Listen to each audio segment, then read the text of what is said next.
Hey guys and gals, it's the RazMan with another edition of RazMansReality. Yesterday I was on here talking about my thoughts on the future of the Narnia franchise and talking about the possibility of the smaller studio, Fox Searchlight Pictures, picking up the Narnia franchise and sort of running with it and trying to build off the success they've already gotten from Mickey Rourke's The Wrestler. Now, some of you out there are thinking probably that, well, Raz, you're just sort of echoing what has already been said, that Fox is a leading candidate. If anyone wants to do it, they're a leading candidate to pick up Narnia and run with it.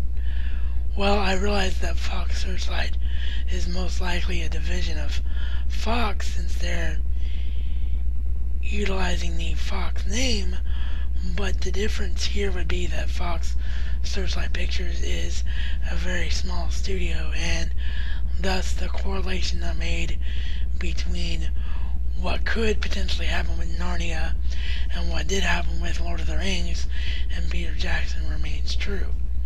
So I hope that clarifies that.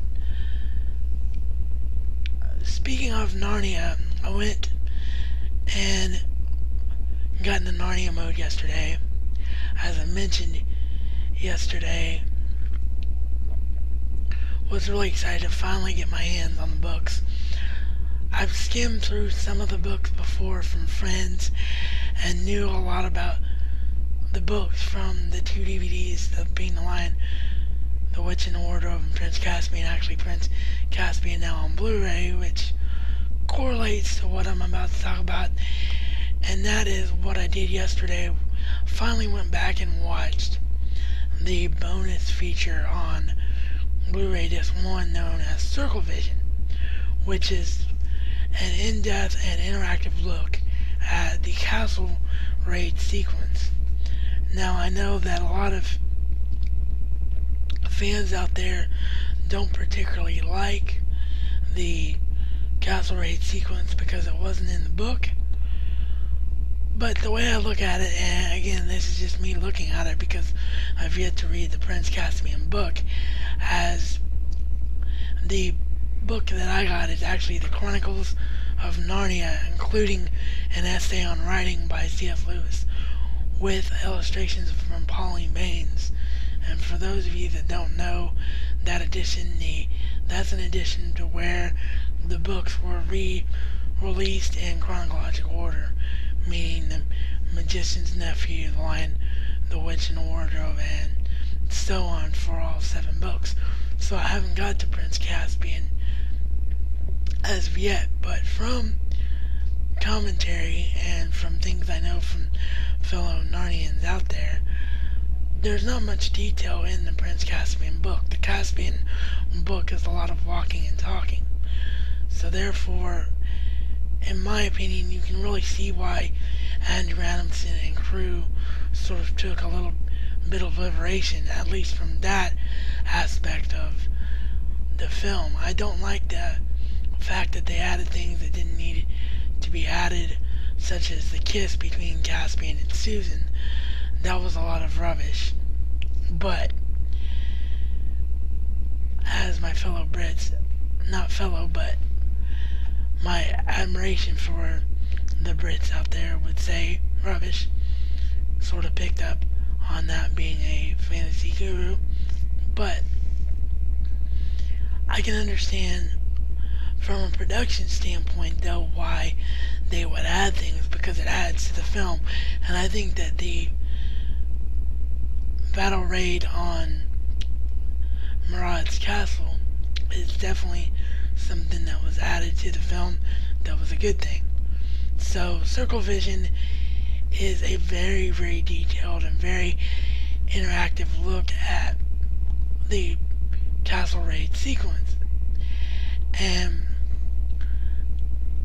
I'm going to tell you this, if you're like me and you're a little bit confused by its menu and don't exactly know what you have seen and what you haven't seen, I discovered a little cheat. Just simply click on one of the ways to look at the castle raid. Of course, there's the different commentaries, and you can tell which commentaries you've heard and which you haven't heard by reading it. But as far as the actual look at the castle raid sequence, just simply click on one of them, or double click as it were, and then at the bottom left hand corner you'll see what looks like a book. A little icon looks like a book.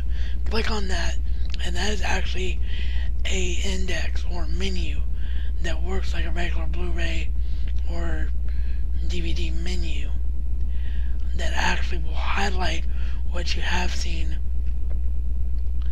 by darkening it and what you haven't seen by brightening it up.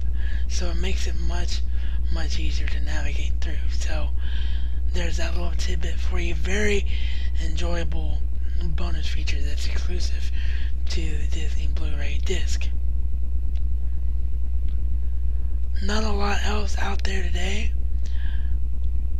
Sam Bradford, of course, staying at Oklahoma, so there's that.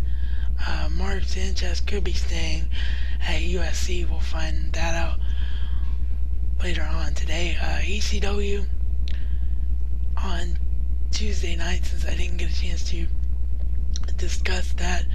Not much that went on there other than the All-American Jack Swagger capturing the ECW title. So if you weren't aware of that, that is. With that, that's about all that there is today. Very slow day out there. So if you're in Dayton or any place that's cold, stay warm. I'm freezing my butt off. It's like -7 out there with the wind chill. Very cold, even indoors. So stay warm.